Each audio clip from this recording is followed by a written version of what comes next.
வணக்கம். நான் டாக்டர் அர்ச்சுனா.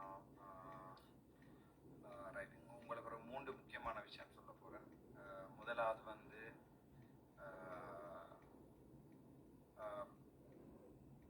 என்ன விஷயம்? முதலாவது வந்து மூன்றாவது வந்து முக்கியமாக யாரை தர ஜனாதிபதியில் எடுக்கிறோம்னு சொல்லி முதலாவது வந்து இப்போ கரண்ட் சுச்சுவேஷன்.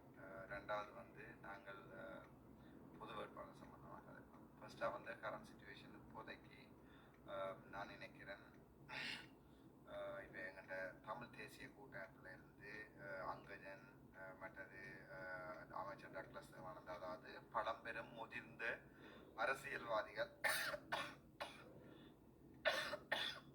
அனைவரும் வந்து எங்களுடைய தற்போதைய ஜனாதிபதி ரணில் விக்ரமசிங்கே அவர்களை ஆதரிக்கிறார்கள் என்று நான் கேள்விப்பட்டிருக்கிறேன். முக்கியமாக சுமந்திரனும் சாணக்கியனும் கடைசியாகவும் அதுதான் சொல்ல போகிறார் என்று நான் அறிந்து கொண்டிருக்கிறேன்.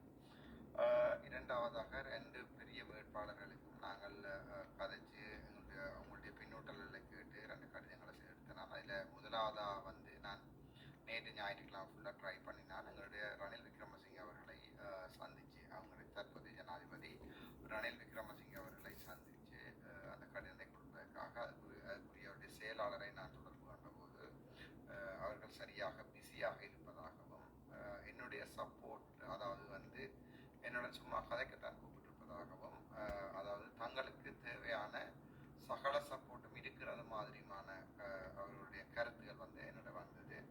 அதாவது வந்து நாங்கள் முதல் சும்மா கூப்பிட்டு நாங்கள்ல எங்களுக்கு நீங்கள் தேவையில்லை, தமிழாக்கள் தேவையில்லை, நாங்கள் ஆல்ரெடி வின் பண்ணிட்டோம், முஸ்லீம் மக்கள் தேவையில்லை என்ற மாதிரியானது அவர்களுடைய ஜனாதிபதியின் வலது கை இடது கைகள் எல்லாமே சொன்னேன். என்னென்னு சொன்னால் எங்களுக்கு அது தேவையில்லை.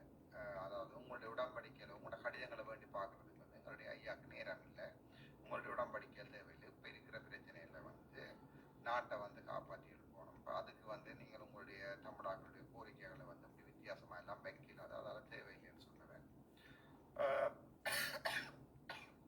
அதுக்கு பிறகும் நாங்கள் ஒரு மானமில்லாத தமிழினமாக போய் வீட்டை போய் வேறு நாங்கள் எங்களுடைய மனசில் இருக்கிறத சொல்லி கேட்கலாம்ன்றது அந்த நம்பிக்கை எனக்கு நேற்றைக்கு இரவோட போயிடுச்சு.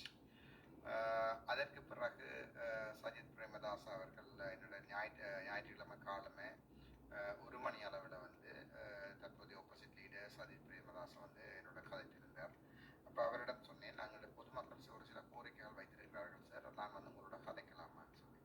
அப்புறம் சொன்னார், ஒரு பிரச்சனை இல்லை, நீங்கள் இன்றைக்கு கேட்குறாவுக்கு போகிறேன், விடிய 10:30 கேட்குறா போகிறேன், கேட்குறா வாங்கன்னு சொல்லி. பட் எனக்கு இன்றைக்கு கொஞ்சம் டிலே ஆகிட்டு அவையே வெயிட் பண்ணி கொடுத்தபடியா. ஸோ அதுக்கு பிறகு 4:35 வந்து நான் தம்புத்தீகம் டவுனுக்கு போனேன். அங்கே அவருடைய ப்ரோக்ராம் நடந்து வந்தது. நான் அவர் பார்வையாளராக கலந்து வந்தேன். அதுக்கப்புறம் அவருக்கு ஃபோன் எடுத்தேன், டெக்ஸ்ட் பண்ணினால அவர் திருப்பி டெக்ஸ்ட் பண்ணுவார், அவரோட பிஸியிலே டெக்ஸ்ட் பண்ணால் திருப்பி டெக்ஸ்ட் பண்ணுவார். அப்போ அவருக்கு போய் கழிச்சா பிறகு அன்றாதபுரத்தில் வந்து இப்போ இங்கே நேரம் 9 மணி. இப்போ நான் ட்ரிங்கோட நிற்கிறேன். ஒரு 7:15 போட அன்றாதபுரத்தில் ஒரு டீ பிரேக்கில் வர சொன்னேன். அப்போ முதலாவது கொண்டே நாங்கள் முதல் டிராஃப்ட் பண்ணி அந்த கடிதத்தை கொடுத்தினான். அவர் ஆறுதலாக இருந்து அவ்வளவு ரஷ்ஷுகளையும் ஆறுதலாக இருந்து பாதிச்சுட்டு சொன்னவர், இது வந்து நாங்கள் டிஸ்கஸ் பண்ணுவோம், நீங்கள் நாளைக்கு எனக்கு ஒரு நாள் டைம் தாங்க, இதில் பெரும்பாலான விஷயங்கள் ஓகே அப்போ என்று சொல்லி எனக்கு சொன்னவர். ஆனால் நான் சைன் பண்ணி தரதுக்கு வந்து எனக்கு ஒரு நாள் டைம் தாங்கண்டு ஆக்கள் டைம் இதை பற்றி காய்ச்சி போட்டு தான் அவர் முடிவெடுக்கலாம், காய்ச்சி போட்டு தான் ஓம்சர் பிரச்சனைன்னு சொன்னான். அதுக்கு பிறகு நான் ஒரு பர்சனல் கடிதம் உண்டு, என்னுடைய பர்சனல் கடிதம் உண்டு, நீல் கடிதம் உண்டு சஜித் பிரேமதாஸ் சார் அவர்கிட்ட கொடுத்தேன். நான் அதை வாட்சி போட்டு உடனே எடுத்து பெயின் எடுத்து கொண்டு வாங்க 5 கோப்பி, அதில் ஒரு கோப்பி அவருக்கு 4 கோப்பி எனக்கு கடன்னு சொல்லி எல்லாத்துக்குமே சைன் பண்ணி போட்டு சொன்னவர். ஓகே, திஸ் இஸ் ஃபைன், தேங்க்யூன்னு சொல்லி சொன்னவர். அப்போ நான் சொன்னேன் தேங்க்யூ சார்ன்னு சொல்லி அந்த கடிதம் வந்து இங்கே இதுக்குள்ள தான் கிடக்கு. பட் அது நான் கொஞ்சம் அந்த பர்சனல் டீலை கொஞ்சம் வச்சிருப்போம். அதில் என்ன ரைட், அது நாங்கள் சொல்ல தேவையில்லை தானே. ஒரு பர்சனல் டீல் நீங்கள் டீல் எடுக்கலாம், அது காசு இல்லையா, இருக்குல்ல காசு இல்லை, வெயிட் இப்போ என்ன காசு இல்லாமல் வேண்டிட்டு இருக்குல்ல, காசு இல்லை, இந்த புத்தகம் மற்றது இந்த இருக்கு அந்த கடிதங்கள் சைன் பண்ண கடிதங்கள் இதில் இருக்கு, சரிதானே? ரைட். அதற்கு பிறகு வந்து அவர் கேட்டவர் சொன்னால், தனக்கு தான் இன்றைக்கு ட்ரிங்கோட நாளைக்கு அவருடைய ப்ரோக்ராம் ஸ்டார்ட் பண்ணுது, ட்ரிங்கோட தன்னோட ஜாயின் பண்ணிடுவான்னு சொல்லி. அப்போ நான் சொன்னேன், சார் ஒரு பிரச்சனை இல்லை, நான் வரேன், நான் ஒரு சின்னப்படியாக சார் என்ன கேட்குறீங்கன்னு சொன்னேன், வெரி வெரி ஹாப்பி வித் யூன்னு சொல்லி ஹக் பண்ணி இப்படி வந்து ட்ரிங்கோவில் எங்களுடைய எதிர்கால ஜனாதிபதி, என்னுடைய எதிர்கால ஜனாதிபதி, எங்களுடைய எதிர்கால ஜனாதிபதி, தமிழ் பேசும் மக்களையும் முஸ்லீம் மக்களுடைய எதிர்கால ஜனாதிபதி அவர்கள் வந்து நாளைக்கு ட்ரிங்கோவில் விடியிலிருந்து பிஷப் மேலே சந்திக்கிற ப்ரோக்ராம் எல்லாத்துக்கும் வேற சொல்லியிருக்கார். அவருடைய நான் பயணிப்பேன். நாளைக்கு ட்ரிங்கோ, அதுக்கு பிறகு நினைக்கிறேன் ஜெஃப்னா போய் தான் மட்டக்களப்பு வரையணுமா அல்லது மட்டக்களப்பு போய் ஜெஃப்னா வரையணுமான்னு தெரியல. பட் இப்போ புக்ஸ் அடிக்கிறதுக்கு 30ஆம் தேதி தான் பிளான் பண்ணினான். பட் இப்போவே அடிப்போம் டிசைட் பண்ணிட்டோம். ஒரு விஷயத்தை நன்றேசை இன்றேசைன்னு சொல்லுவாங்க. டிசைட் பண்ணின அப்புறம் அவ்வளவு நாள் கூடாண்டிருந்தபடியாக நாங்கள் வந்து இப்போ 1-2 இதில் ரணில் டாக்கள் கத்தினோம், டக்ளஸ் டாக்கள் கத்தினோம்.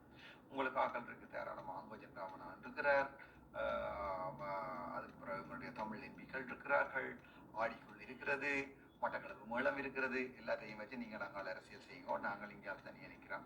பாப்போம் இந்த முறை வடக்கு கிழக்கில் வந்து யார் கூட வாக்கெடுக்கிறது, யார் நான் இங்கே தனியாக தான் நிற்கிறேன் சஜிஸ்டரோட. தமிழ் ஆக்கள், தமிழ் எம்பிக்களோட திறமை இது வரைக்கும் இல்லை. அங்கஜன் ராமனான தன்னுடைய பார் லைசன்ஸ் எல்லாம் அப்படி செய்யணும்னு படாரம் நாங்கள் ஜாங் பண்ணார். எங்களுக்கு பார் லைசன்ஸ் ஒன்று அப்போ நாங்கள் சாதாரண சிம்பிள் ஆக்கள் தானே. அதால் நான் நினைக்கிறேன் முதலாவது அந்த விஷயம். ரெண்டாவது வந்து 1 மினிட் போஸ்ட் பண்ணி கூட டேட்டா போட்டுவாங்க வந்துச்சு ஃபோனில், டேட்டா ஆட் பண்ணியிருக்கு. அதுக்கு பிறகு வந்து ரெண்டாவது வந்து எங்களுடைய பொது வேட்பாளர் சம்பந்தமாக எனக்கு ஒரு சின்ன கவலை இருக்குது. என்னென்றால் இப்போ இருக்கிற நிலைமையில் நாங்கள் வந்து கையில் இருக்கிற பலாக்காயை பற்றி யோசிக்கணும், மரத்தில் இருக்கிற சுலாக்காயை பற்றி யோசிக்கிறாது. இப்போ நாங்கள் தமிழாக்களை ஒன்று செய்ய போகிறோம். இது வந்து ஒரு திட்டமிட்ட ரீதியில் எங்களோட பொது வேட்பாளர்ன்றது வந்து ஒரு நல்ல கருத்து. இதை வந்து திட்டமிட்ட ரீதியில் ரணில் அவர்கள் வந்து எங்களுடைய வெளிநாட்டில் இருக்கிற யாரோ கொஞ்சம் பேரோட கதைச்சு அவர்களுடைய ஆதரவோடு தான் இந்த தமிழ் வேட்பாளர் ஒன்றை கொண்டு வந்தது. பொது வேட்பாளர் இன உணர்வு விரட்டுமை வைக்கி அவை இன உணர்வு வந்துச்சு என்று சொன்னால் அந்த இன உணர்வில் வந்து அவை பெரும்பாலும் அவைக்குத்தான் வாக்களிப்பினம் என்ற ஒரு தவறான கணிப்போடு தான் எங்களுடைய ரணில் விக்ரமசிங்க அவர்களுடைய நெறித்தனமான ஒரு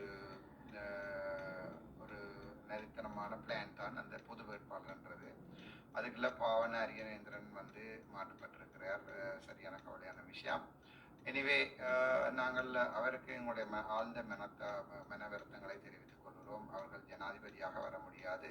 அநியாயமாக தமிழ் மக்களுடைய வாக்குகளை சிதறடிக்கிற வேலையில் மட்டும்தான் அவரால் செய்ய இயலும். அதுவும் நான் நினைக்கிறேன் ஒரு கிட்டத்தட்ட 1-2 விதமான வாக்குகளை மட்டும்தான் அவரால் செய்ய இயலும்னு நான் நினைக்கிறேன். அதை தவிர மூன்றாவது வந்து சஜித் பிரேமதாஸ் அவர்கள் சம்பந்தமாக நான் கதைக்கணும். அப்போ நான் சஜித் பிரேமதாஸ் அவர்களை தீர்மானிக்கிறதுக்கு முன்னம் நான் பார்த்தேன் எல்லாருடைய கதைப்பமெண்ட்டு.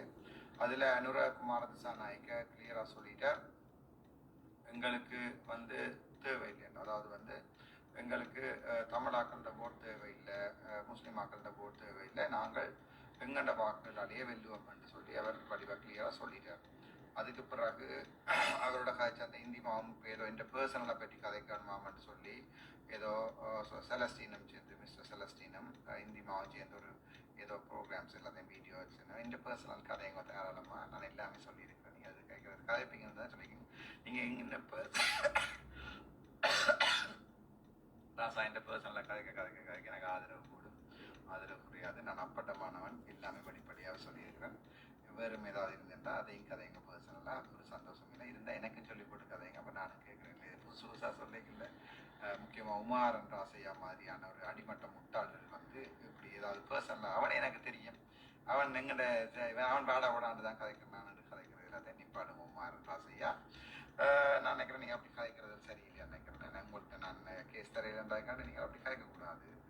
சந்தோஷம், நல்ல விஷயம். தொழில் சிரமம் ஒன்று இருக்கும் ராசா, என்ன இருந்தாலும் ஒரு சின்ன தொழில் சிரமம் ஒன்று இருக்க தானே வேணும். ரைட், நாங்கள் விஷயத்துக்கு வருவோம். எங்களுடைய இந்த 3 வேட்பாளரில் வந்து அனுரகுமார திசாநாயக்க இப்போ எங்களுடைய இதிலேருந்து போயிட்டார். அவருக்கு ஒரு வித வாக்கும் வந்து வடக்கு கிழக்கில் விழாது. 1 விதமோ 2 விதமோ விழ சான்ஸ் இருக்குது. அது மேலே மாறிக்கு இருந்தால் மட்டும்தான். ஏன்னு சொன்னால் அதுக்குரிய காரணம் சொல்கிறேன். நான் சஜித்துக்கு எங்களுடைய எதிர்கால ஜனாதிபதி சஜித் பிரேமதாஸ் அவர்களுக்கு வந்து நான் ஆதரவு கொடுக்கறதுக்கு வழிகிடக்கூடிய முக்கியமான காரணம் இந்த 3 வேட்பாளரில் வந்து ஒரு கசப்பான வரலாறு இல்லாத ஒரு வேட்பாளர் வந்து சஜித் பிரேமதாச. உதாரணத்துக்கு எடுத்து பார்த்தீங்கன்னு சொன்னால் டட்லி சேனநாயக்கவிலிருந்து அதுக்கு பிறகு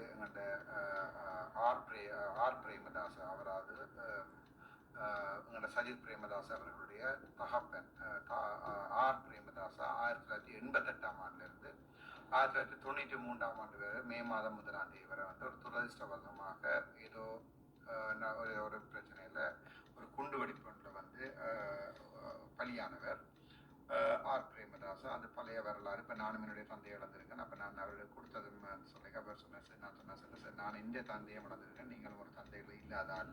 இப்போ 2 பேருமே ஒரு வலி தெரிஞ்சாக்கன்னு சொல்ல சொன்னார். எஸ் சார் நீங்கள் சொல்ல சரியாக போட்டு அது வந்து துரதிருஷ்டமான ஒரு சம்பவம். அது ஒருத்தரும் பொறுப்பெடுக்கல 93 மே மாதம். ஆனால் ஆர் பிரேமதாஸ் என்றவர் வந்து அடிமட்டத்தில் இருந்து, அதாவது வந்து ஒரு பாட்டாளி வர்க்கத்தில் இருந்து ஒரு ஜனாதிபதி ஆயின ஒரு படித்த ஒரு ஒரு பிரபல்யமான எல்லா சிங்களவர்களாலையுமே விரும்பப்படுகின்ற, அந்த நேரத்தில் கூட எங்களுக்கு எங்களுடைய இலவச சீருட, இலவச மத்திய உணவு ஸ்கூல்களில் போன்ற எல்லாத்தையும், மற்ற வீடு இல்லாதவர்களுக்கு வீடு என்று சொல்லி 88 93 வரைக்கும் சிங்கள மக்களிட மனசை வென்ற ஒரு ஒரு 2வது இலங்கையின் 2வது ஜனாதிபதி தான் வந்து ஆர் பிரேமதாஸ் அவர்கள். அதற்கு பிறகு அவருடைய மறைவுக்கு பின்னர் வந்து நாங்கள் அதில் 88 ஆண்டு வந்து முக்கியமான விஷயம் என்றால், அதற்கு பிறகு எங்களுடைய நாடு வந்து 93 ஆண்டுக்கு பிறகு எங்களுடைய போராட்டங்கள் வந்து வேறு விதமாக போய் நாங்கள் வேறு திசைக்கு போனாங்க. அது வந்து வரலாறு பற்றி மீட்டி பார்க்க விரும்புகிறேன். நான் அதுக்கு முன்னம் சொல்கிறேன்னு சொன்னால், இப்போ மற்ற 2 வேட்பாளரையும் பார்ப்போம். 87 ஆண்டு கலவரம். இப்போ உதாரணத்துக்கு என்பிபியினுடைய வேட்பாளர் அன்ரோகுமார திசாநாயக்க அவர்கள் வந்தால் என்ன நடக்கும், இந்த எங்களுடைய ஜனாதிபதியாக வந்த என்ன நடக்கும் என்றால், கல்லளை பிடிக்கிறேன் என்று சொல்லி எல்லார் மீதும் அவர்கள், அதாவது வந்து அவர் தொழிற்சங்கம் சார்ந்தவர். அதாவது நீங்கள் பார்த்தீங்கன்னு சொன்னால் தெரியும், அன்ரோகுமார திசாநாயக்க எங்களுடைய அவர்கள் வந்து ஒரு தொழிற்சங்கம் சார்ந்தவர் சொன்னால், இப்போ ஜிஎம்ஓஏ பேக் பண்ணுறது வந்து அவரால். அது மாதிரி இந்த போராட்டத்தால் முன்னுக்கு வர இயலான்றது வந்து கடந்த வரலாறு சொல்லியிருக்கு. நியாயமான போராட்டங்கள்ன்றது வேறு, ஒரு இனம் சார்ந்த நியாயமான போராட்டங்கள்ன்றது வேறு. ஆனால் ஒரு தனிப்பட்ட இலாபம் சார்ந்த போராட்டங்களால் மேலே வரையலான்றது வரலாறு. அப்படியான ஒரு வரலாற்று பின்னணியை கொண்ட ஜேவிபி என்ற கட்சி தான் இப்போ என்பிபி என்ற கட்சியில் வந்திருக்குது. இப்போ நாங்கள் அவருக்கும் கொடுக்கல, திருப்பியும் எங்களோட நாட்டில் போராட்டங்கள் வரும். போராட்டங்கள் வந்துச்சுன்னு சொன்னால் பெட்ரோல் இல்லா போகும், மண்ணெண்ணெய் இல்லா போகும், உங்களுடைய வாழ்வாதாரம் பாதிக்கப்படும், எல்லாரையுமே சுடுவினம். அப்படியான ஒரு ஒரு ஒரு என்னன்னு சொல்றது, ஒரு இந்த தனிப்பட்ட கருத்து வந்து தமிழாக்களுக்கு வந்து, மற்றது தமிழாக்களே தேவையில்லை, முஸ்லீம் ஆக்களே தேவையில்லை என்று புறக்கணிக்கிற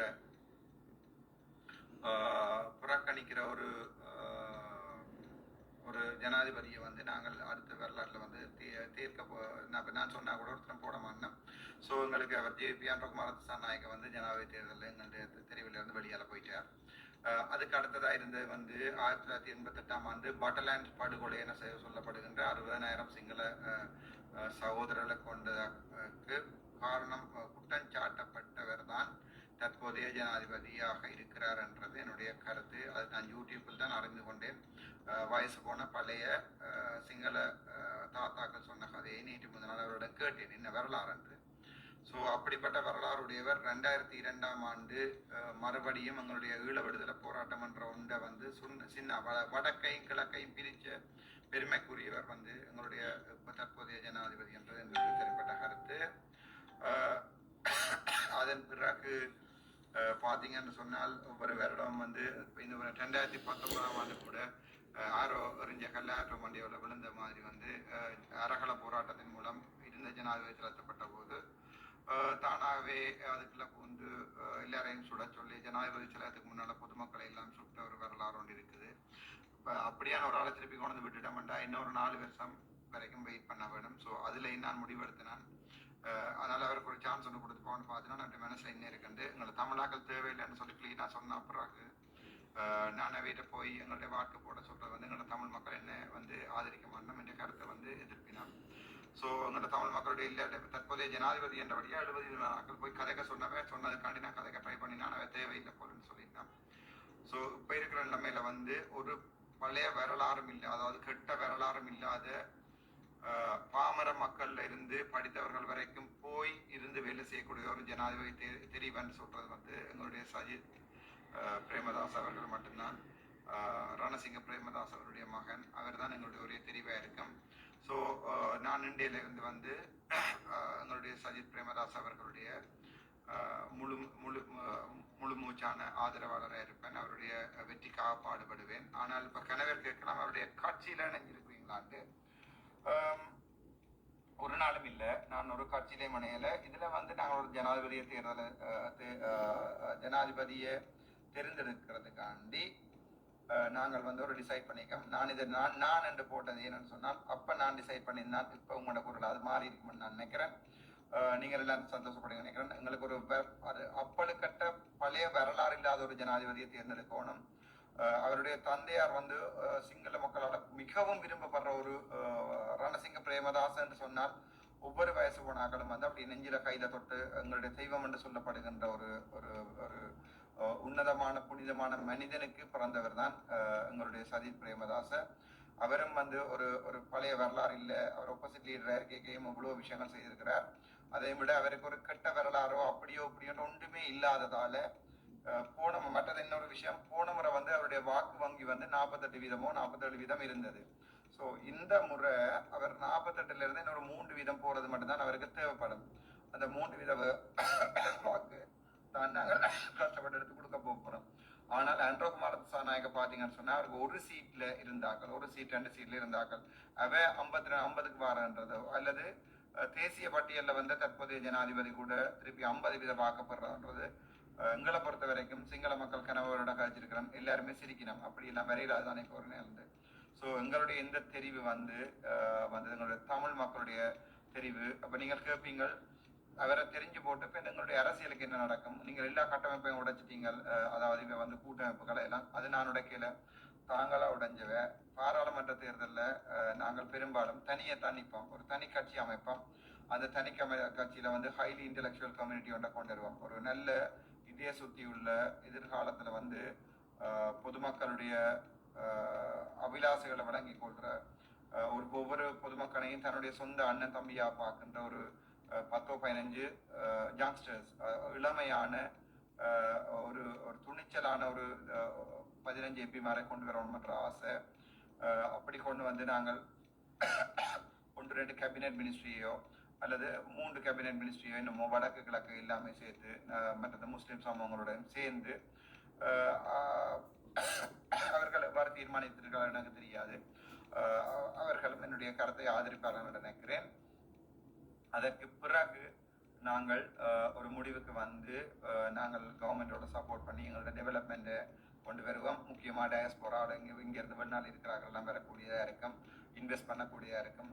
நான் நினைக்கிறேன் வித்தின் 2-3 இயர்ஸ் வந்து கடந்து எங்களுடைய தேவைகள், அடிப்படை தேவைகள் பூர்த்தி செய்து எங்களுடைய போராளிகளுடைய தேவைகளை பூர்த்தி செய்து எல்லாம் செய்யலாம் நினைக்கிறேன். இது ஒரு பெரிய ஆசை கனவோட நான் தங்கின அரசியல். இந்த கனவு வந்து எல்லாரும் சொன்னவன் முதலாவது வீக்கில் காணாமல் போயிடுவான், ஓடிடுவான், அண்ட் காசு வண்டி கொண்டு ஓடிடுவான்னு சொல்லி இப்போ இங்கே நிற்கிறேன். இப்படி வசதி எனக்கு ஆசையாக இருக்குது. என்ன இப்போ கொஞ்சம் உங்களை நினைக்க கவலையாக இருக்குது அந்த 1-2 கொஞ்சம் பேர். இந்த முறை உங்களுடைய வாக்கு வந்து கட்டாயம் உங்களுடைய சஜித் பிரேமதாஸ் அவர்களுக்கு இருக்கணும். அவருடைய குறியீடு வந்து டெலிஃபோன், சரிதானே? ஞாபகம் வச்சுக்கொள்ளுங்க. கேஸ் சிலிண்டர் எரிஞ்சா வீடு வெடிக்கும். வீடு போய் இப்போ கேஸ் சிலிண்டர் நிற்கிது, ஒரு ஐடியா வெடிக்க போகுது.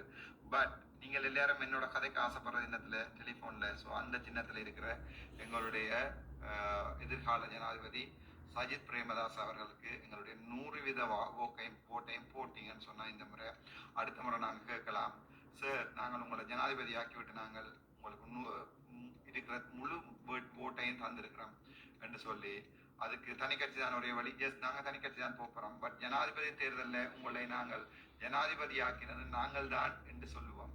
அந்த சந்தோஷம் எங்களுக்கு இருக்கு. அதுக்குரிய இந்த இனிவார நாட்களில் வந்து முழுமையாக பாடுபடுவேன். Thank you so much. நான் இப்போது ட்ரிங்கோவில் நிற்கிறேன். நாளைக்கு ட்ரிங்கோட சஜித் பிரேமதாஸ் அவர்களுடைய கூட்டத்தில் வந்து நான் பங்கு பெற்றுவேன். நீங்கள் எல்லாரும் வரணும்னு நினைக்கிறேன். நீங்கள் தமிழாக்கள் நீங்கள் வந்தால் தான் எனக்கு பெருமையாக இருக்கும்.